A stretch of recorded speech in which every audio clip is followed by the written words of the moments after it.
Even men at the top of their game find themselves wanting more from life.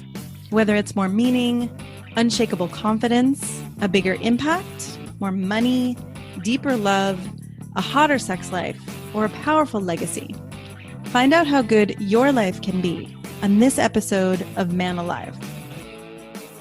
Also, as I've supported men in their love and work lives for 15 years now, many men ask for the right words to say to be more successful, attractive, and desirable. But I found it's not so simple as giving scripts or lines because every man is different. So giving words or scripts would be like giving a tall, thin man a shorter, wider man's pants, or vice versa. The words have to make sense for you and your personality, and there's so much happening beneath the surface that people are responding to. If you're interested in how to become a better lover and leader in your own unique way, go to shanajamescoaching.com/quiz, or you can text ALIVE to 44144. It only takes a couple minutes and you'll start to get an idea of how you can be both more respected and desired. After you fill it out, we can schedule a time to review your quiz and talk about your specific challenges and desires. So again, go to either shanajamescoaching.com/quiz or text ALIVE to 44144. That's ALIVE to 44144. Enjoy this episode of Man Alive. Hello, and welcome to this episode of Man Alive. I am your host, Shana James, and I'm excited to be here today to talk about a topic that I think many men may have resistance to. And the topic is surrender, and how surrender doesn't have to be a passive thing, how it doesn't have to be a giving up, right? There's a letting go, but it doesn't have to be a giving up, and how you can actually be more powerful and more of a creator or generator in your life through surrender. And we have an amazing guest today, Kute Blackson. Thank you so much for being here. Thanks for having me. Did I pronounce your name correctly? Yes. Okay, that's what I thought. So Kute wrote a book called The Magic of Surrender, and your first book was called You Are the One. Is that right? Yes. Yeah. And so You Are the One seems like it was more about stepping into purpose and your soul's journey. And then The Magic of Surrender feels like a beautiful play. And I know that you came to surrender through your mom. You were saying as part of your story that she had a way of surrender that was not passive. It was much more active. And so maybe you can tell us a little bit of the story of how did you start to weave your way or find your way into a non-passive surrender? Yeah, I think, to be honest, I think it's been my whole life that surrender has been a theme and a thread. Yeah. Whether I was conscious or not, there have been many, many, many, many, many surrenders along the way. Yeah.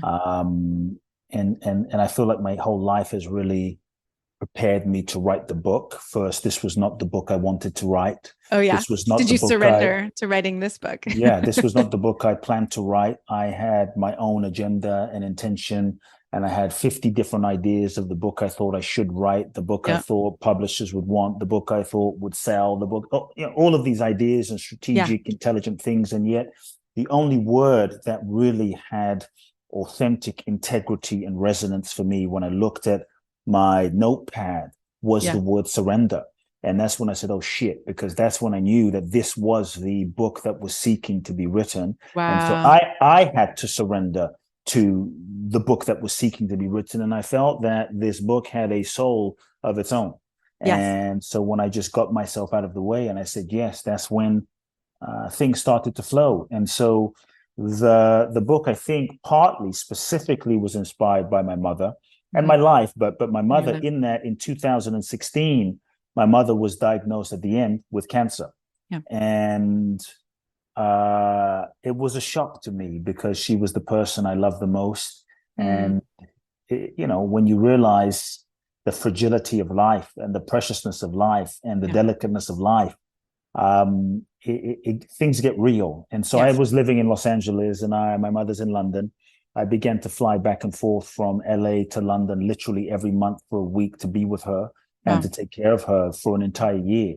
Yeah. And I had every plan to fix her, to heal her, to get her well, to feed her green powders and alternative therapies. And we're going to we're going to beat this. We're going to kick cancer's butt, so to speak. And, after about 3 months, I think I began to realize that I don't know if she's going to make it. Mm-hmm. And so I had to go through an initial process of surrendering and trusting her soul's journey and letting go. And I gave up, you could say, hope of the future. And for me, it just got me so fully in the present moment. Like every conversation could be the last conversation. Every moment could be the last moment. Every last text could be the last interaction. And so it really opened up the sacredness and the preciousness of life.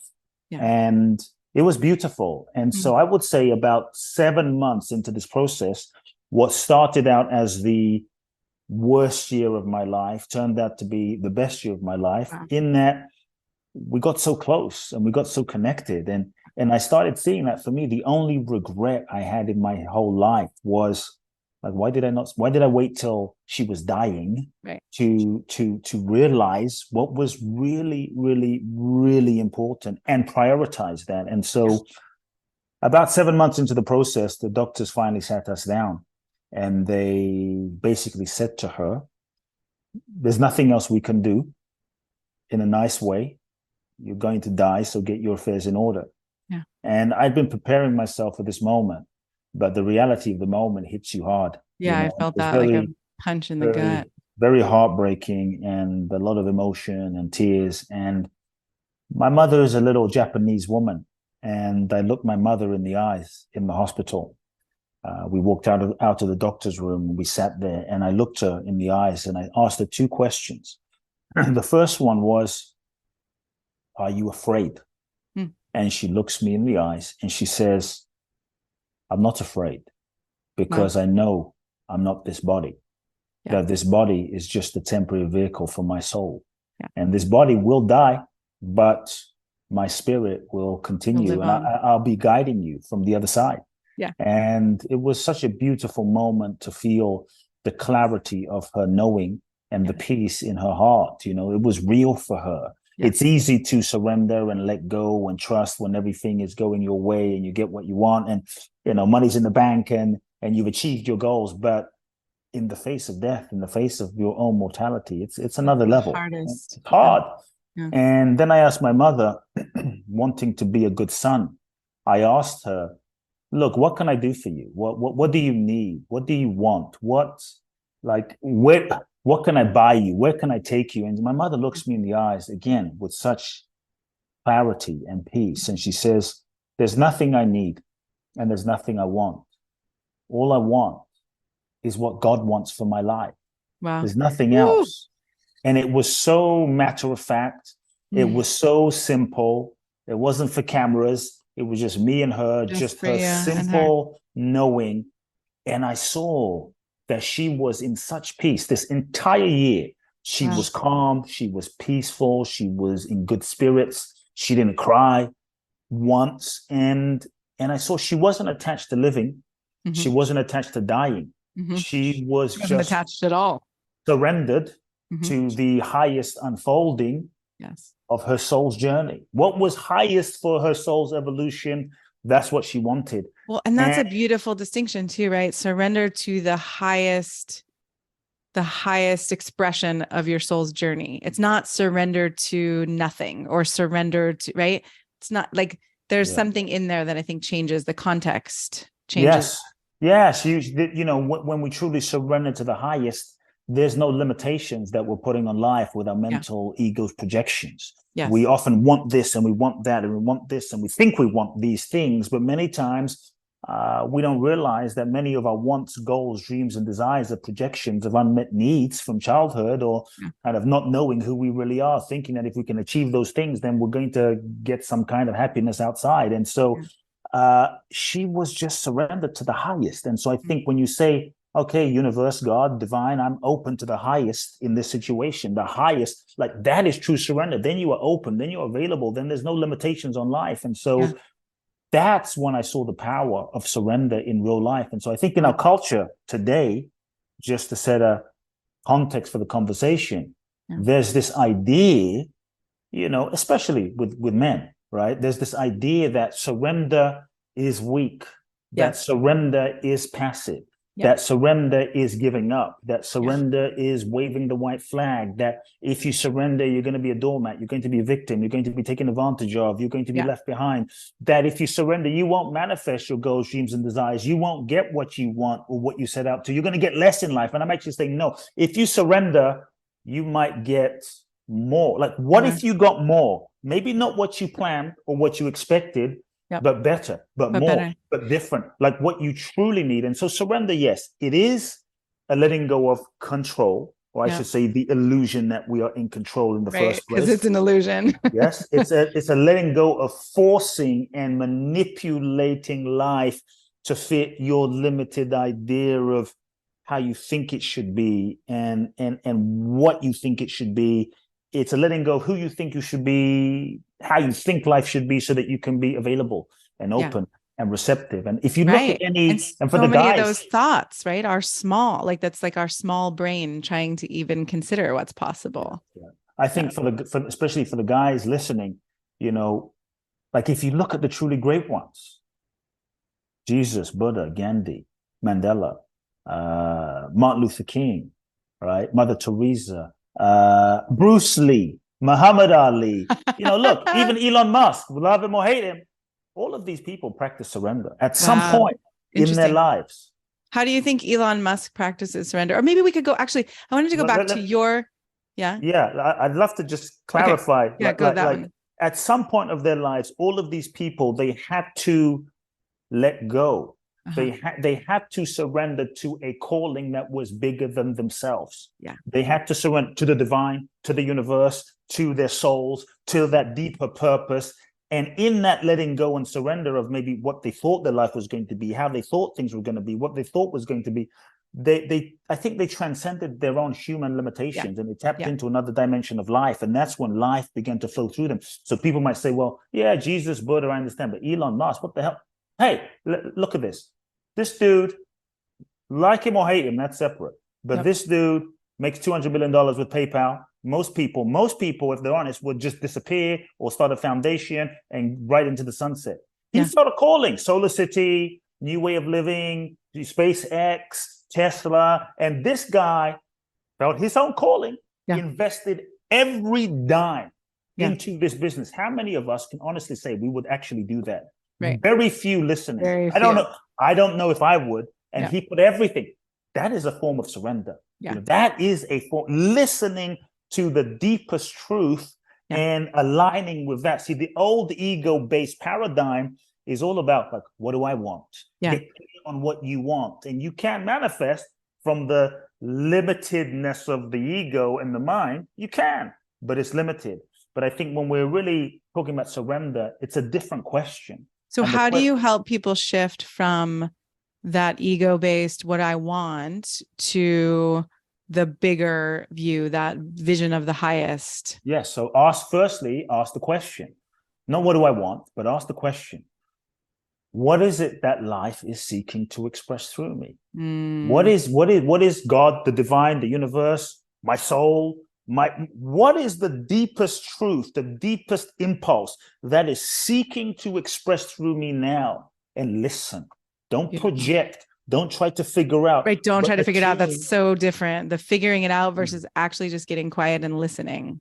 Yes, attune and listen and feel. And if you're truly available and open, the inspiration, the revelation, the intuition, the guidance will arise from a deeper place than your logic and mind, which is conditioned from past experience. And so when that arises, it may not fit into your ego's current paradigm. It may not be what you expect. It may not be comfortable. It may not be convenient, because it's bigger than what you can currently imagine, because it's not arising from a conditioned place. And so when you can truly attune and go, what is seeking to express, and feel that, and then you can catch that vision and align your ego, your mind, your resources, your strategy, your goal setting, your planning, align that with the true inspiration of your soul. Then you can go into action. Maybe you're going to end up working 24 hours a day, harder than you worked before, but you're working in alignment with nature. You're working in alignment with nature. And then when you go into action, the key about surrender is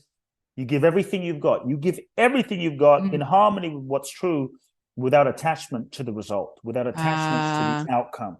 Because sometimes we get so attached to the outcome that we think that the outcome is the outcome, but sometimes the goal is just the necessary evolutionary carrot that moves us in a direction so that we can grow and evolve and develop the mental, emotional, spiritual sort of capacity, soul force to be able to fulfill that vision. So the listening, the attunement, and then giving 100%. Yes, action without attachment. Then you're available and open, because many times we get so attached to, this is my soulmate, or we get so attached to, this is the goal, this is the company, this is the business, and we're not realizing that we're strangling and limiting life, and we're not open to being guided. And so surrender, in a sense, has a feminine element, which is that willingness to open, and that willingness to allow life to lead you, to allow life to life in its intelligence that has been around for billions of years, to show you. And I think if we are willing to be open and available, you'll start seeing life showing you, life guiding. I want to use the concrete example of your book, because you said something really powerful, which was you had all these ideas, right? 50 different ideas of what the book could be. And the only word that had the authentic integrity and resonance for you was surrender. So can you walk us through, how did you know that? How did you feel that? How did you make that shift? Right. Because that's like where the rubber meets the road moment that I think men can actually start to understand. Oh, that's what I've been doing. I'm going to give two examples, because I think the other one is also kind of tangible and a life example. So the first one is with my book. I kind of had this plan and strategy, like, I studied, with my left brain, all of the best-selling books, the subtle art of not giving a fuck, the magical art of tidying up, and they sold the 4 agreements. And I was kind of trying to dissect them with my logical left brain. Data analysis. What made them, New York Times. And I started coming up with all these crazy, the subtle art of not giving a fuck. Of the magic of the magic of the this, of the that, of the possibilities of the 7. It was like getting crazy, and I'm like, I'm gonna engineer this best-selling kind of concept, and it just didn't feel right. Honest, if I was just honest, and I think that's the key. If I was just brutally honest, no BS. It really didn't feel right. I could have. So you used your body, you used your heart, you used your soul to feel like. It just takes an honesty. There's a part of us that knows. At the deepest level, we know everything, because at the deepest level, we are everything. And so I just had to just feel, sense, attune, and just have the courage to be honest. Because sometimes we so want what we want. That we try to override. We override, and we get blindsided to the truth that's right there. We so want that relationship to be the relationship that we start negotiating, and we start denying, and we start, projecting what could be, and we kind of, and making something okay and settling, and just even though there's that wiggle or that feeling in your gut or that cringe or whatever, like, oh yeah, but we're making excuses, or we start making excuses, we start rationalizing, we start overanalyzing. And so I think if you're just willing to just feel and sense that knowing, and just trust it, and start telling yourself the truth. So for me, that's what I did. The truth was, this doesn't feel right. The truth was, I felt an energy, a sensation in my body, a feeling, a resonance, a vibration, a deep breath, something like if you get out of the way enough, you will start feeling the flow of life. Kind of moving subtly in a direction. That happened too. Like with I just read a book called Honest Sex, and I kept trying to change the title, right? I was like, I don't know, that doesn't, it's too much. It's too this, it's too that, it's too sexual, it's too, and I just kept the universe, right? It was like, I could just feel like, nope, that's it. Yep. That don't stop questioning. Right. So there was that way I had to surrender to something that I wasn't sure how it was going to go, or what the reaction was going to be, or whether it would be a bestseller or not right. I just let go. And when people say, how are book sales? I'm like, I don't know. I had to write it. So it's not even like I'm tracking necessarily what's happening, because it was so in the flow that was what I knew was to happen. Yeah. And for the guys, especially out there, like for me, it doesn't mean you don't have goals. Right. And it doesn't mean you can't track. And it doesn't mean you can't plan. It's just that your planning is in alignment with what's true. I could have manufactured a book and planned around the book that would have been just a marketing gimmick that would have been so disconnected from my soul. But if you're planning around the soul, that actually has a totally different feeling. Yes, if you're planning around the soul intention, it has a different resonance, feeling, a different integrity, and inside there's an internal alignment. And I think like that's the difference. And so, look, if people are wondering, okay, where can I start? Where can I begin? How do I start this process of surrender? Great. You know, we kind of touched on honesty. So I would just say one of the things that I think, or the ego strategies that stops us from letting go, shifting, transforming, surrendering, are all the ways that we lie to ourselves. Lying to ourselves is a resistance and denial tactic of the ego to kind of keep us safe. We stay in relationships that we know are not truly aligned. We work jobs that we know are not truly aligned. We betray ourselves and we say yes when we mean no. And so there is no surrender. There is no transformation without truth. And so I love saying to my clients too, like, you don't have that. If you get honest with yourself, it doesn't mean that you immediately have to end a relationship or end a career or right. But once you get honest, then you can actually start to meet something where it is, as opposed to just deny, distract. I would invite everyone to ask themselves the question: what lies am I telling myself? Yes. What lies am I telling myself? And just start getting real. Like, you have to want to be free more than you want what you have. Yes. The truth will set you free. For me, truth is real yoga. Truth is real spirituality. Truth is real prayer. And so the challenge is, we're often afraid of the truth because we're afraid of the consequences. And so the ego starts creating a defense mechanism strategy, kind of this confusion game of, I don't know. I'm confused. I don't know what my purpose is. I don't know what I want. I don't know if this person is right for me or not. When deep down, we know we're just afraid. And so, yes, as you said, you can take the pressure off of yourself from having to take action. If you take the pressure off of yourself from having to take action, then you don't have to leave. You don't have to break up, but just start with the truth. The truth. Like, I hate my job. I hate it. And feel what's there, feel what's underneath that. That starts a process inside. I'm no longer in love with my wife. You don't have to break up. It doesn't mean anything has to change. You could rebuild love, recreate love, right? It doesn't, we don't know where it's going to go. Just start feeling what's there, and then acknowledge the pain. Because when we lie to ourselves, because we're resisting a deeper truth, because we're protecting ourselves, when we lie to ourselves, it's painful. It's meant to be painful. It's not meant to feel good. So the pain is really a signal that some part of us is out of alignment, that some part of us is needing our attention. The pain is a feedback mechanism. And so the challenge is, many times in our culture, when we lie to ourselves and we get so conditioned to do that, and we feel pain, we distract ourselves. We smoke it away, drink it away, drug it away, sex it away, just so that we don't feel the pain, but that just keeps us stuck in the loop. So if we can just start with the truth, feeling the truth, and acknowledging the pain and feeling the pain, that begins a process inside. Yeah, I think you're right. A lot of people seem to deny, or pain seems like something, I don't want to go there. I don't want to be taken over by it. It's bad. It's negative. It's something. But if we're not actually listening or feeling the reality of the pain in our body, heart, soul, whatever, then we stay in that denial, distraction, addiction place. Yeah. And so, I think surrender is the most powerful thing that we could do. And here's one for the guys, especially. I mean, I don't want to exclude the women, but basically for everyone. Okay. But maybe guys a bit more relate to a little bit more, possibly in that, because sometimes guys think, surrender it's like, no, that's for the ladies, or that's for the spiritual yogis in the Himalayas. Like, I'm actually saying, look, it's the most powerful thing you can do. It's the real secret to manifestation. It's the real key to your next level. It is the most powerful thing that all the great ones have done. And if you truly surrender and live that way, magic will happen in your life.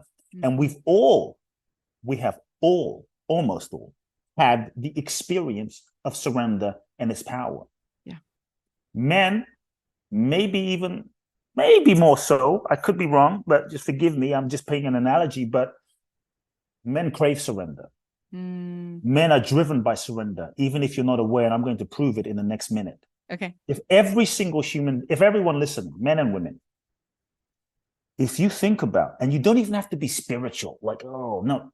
If you think about your greatest sexual experience, or your most blissful sexual experience, doesn't have to be your greatest one, right? Or a blissful lovemaking sexual experience with your lover, with your husband in the past that was ecstatic, it was blissful, it was joyful, you loved it, you think about it, it only brings, energy through your body right now. Yeah. It was ecstatic. Like, think about that. You and your lover together, making love, exchanging energy, becoming one, the flow, the energy, the orgasmicness, the juiciness.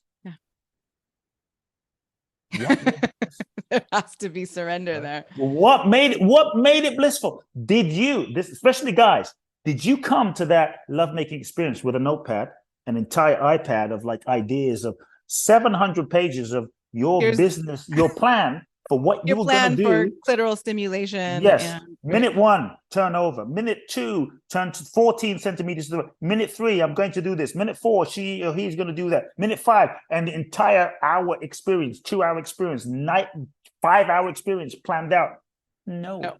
What made it blissful?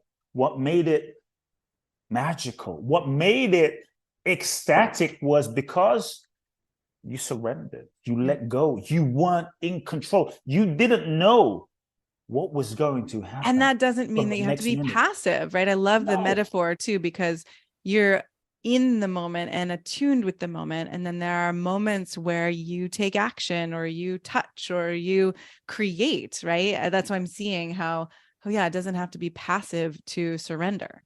Yes, you're in the true lovemaking. It's like you dissolve. Yeah. And you become one with your lover and you're just in the flow. And even though you don't know what's going to happen, there's an active flow, a giving and receiving, an exchange that's happening. And things, if you knew everything, every time you went to make love, you knew exactly what was going to happen because you had it planned out. You would be so bored. It would be so uninteresting. Yeah. Eventually, we wouldn't even bother doing it because we already knew. Yeah. But that's not how it is. And so if we make love that way, and that's what's blissful, I'm saying, what if live you life that way? What if you live life that way? And if you live life that way, what magic, juiciness, orgasmicness, blessing, blissfulness might occur? To me, that's the miraculous. That's the orgasm. That's the miracle that might unfold in life. And I think that's the possibility. And that's the invitation that I want to give people. And I'd love to hear a little bit about, I think even in my own relationship, there's a lot of surrender in my life. And there are places where I come up against the edge of fear of, but I have a kid, I have a mortgage, I have the things. And a lot of my clients too, especially the men, it's like, oh my God, if I was single and I had no responsibilities, like I could surrender, I could let go in a different way than I can now. So I'd love to hear how you think of that. Yeah, surrender is not an abdication of responsibility, just to be clear. Surrender is not like, sometimes people mistake, especially us spiritual folks. I've been there, just go with the flow. I'm surrendering. I have mortgage, but it doesn't matter. I'll just do whatever, I don't fit. It's not just following whatever fleeting emotion that arises in the moment. Yeah. Surrender is a surrendering to the deeper truth. Surrendering to the deeper commitment, despite the fleeting mood in the moment. So it might sometimes mean you do things that you don't want to do or feel like doing in the moment. I'll just give a small example. Yeah. If I just went with whatever flow I felt in the moment, the mood, I would never have written 2 nationally best-selling books. Yeah. Because not once, I'm not a writer, even though I've written 2 books. I love speaking. Not once did I sit down and go, I feel so inspired to just write and, overlook the ocean. And I never felt like it once. I had to sit my ass down, didn't feel like it, didn't want to, sat down and kind of like made myself write. Interesting. of made myself right. But that was a level of surrender, because the real surrender was I had a deeper commitment than my little momentary mood to having an impact in people's lives, knowing that when people read my books, their lives would be transformed, light bulbs would go off, inspiration would happen. And that deeper commitment to a cause, that deeper commitment to making a difference, the deeper commitment to people's evolution is what moved. I surrendered to that, and that moved me through my fleeting mood in the moment. Yeah. And so surrender doesn't mean being a slave to, like, oh, I'm going to surrender, so I'm going to go eat 14 Haagen-Dazs. I'm going to surrender, so I'm going to go snort cocaine because it's just the mood in the moment. Surrender might sometimes mean saying, yeah, my friends want to go out this Friday night and just hang out till 2 a.m. But you know what?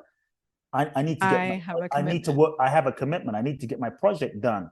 Yep. Or I have 2 children. There's a deeper commitment. So there might be some things I need to go and do out of surrender to the path that I'm on and taking care of their souls. And so, yes, it doesn't mean just abdicating responsibility. So and I love that, to be clear, because that's not surrender. Many times when you abdicate responsibility, it's laziness. Yeah. It's just disguised as surrender.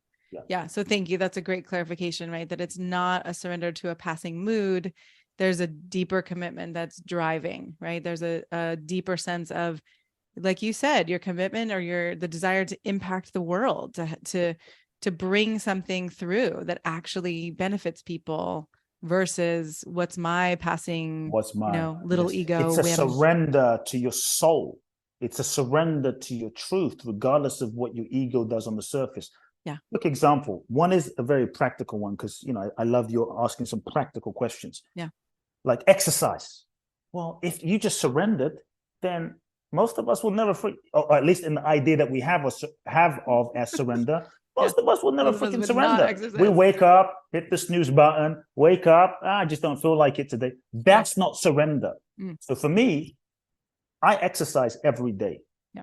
Not because I'm special, not because I was born with some discipline gift. I believe that discipline is actually surrender.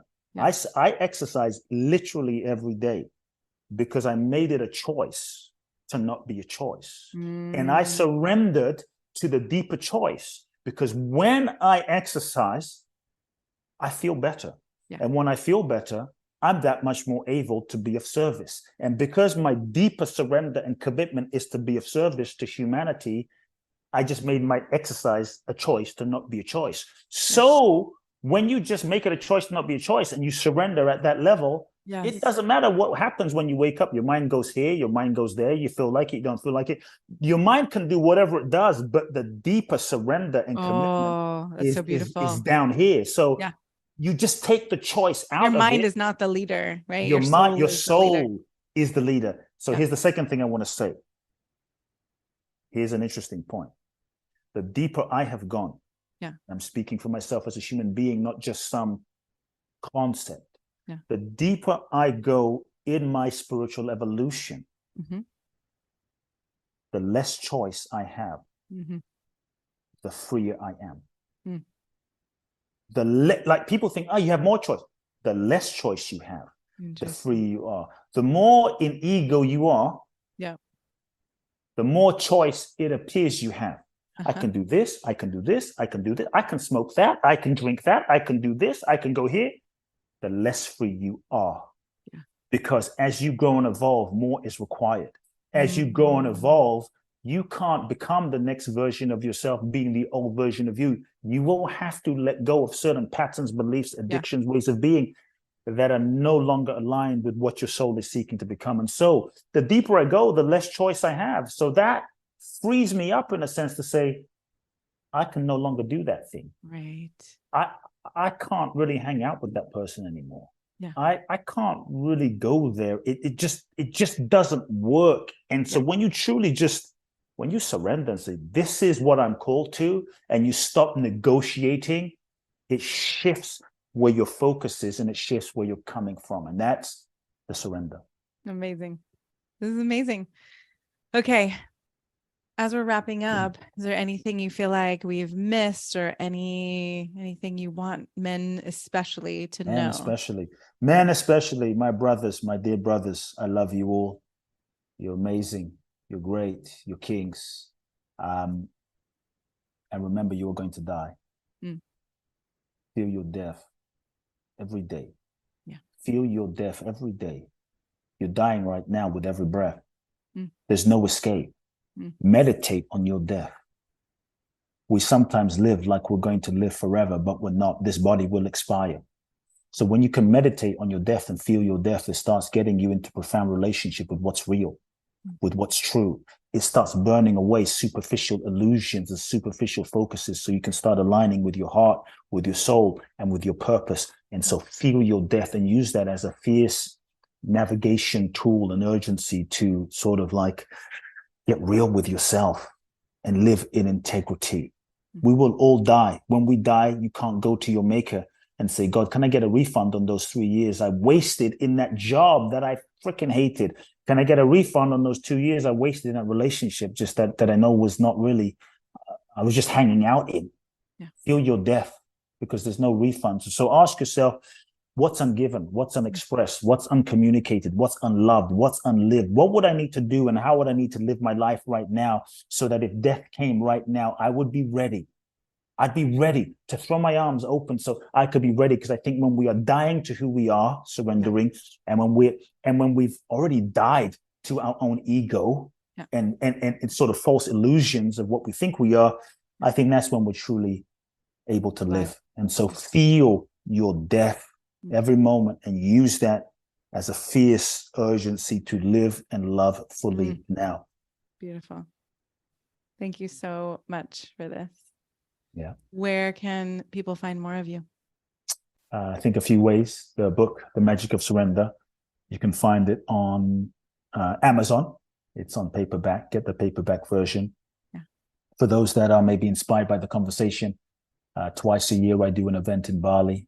This is my last year. It's called Boundless Bliss. This is the your Bali last year. Breakthrough. You're not going to do it after this year? No, I've done 20 of these events.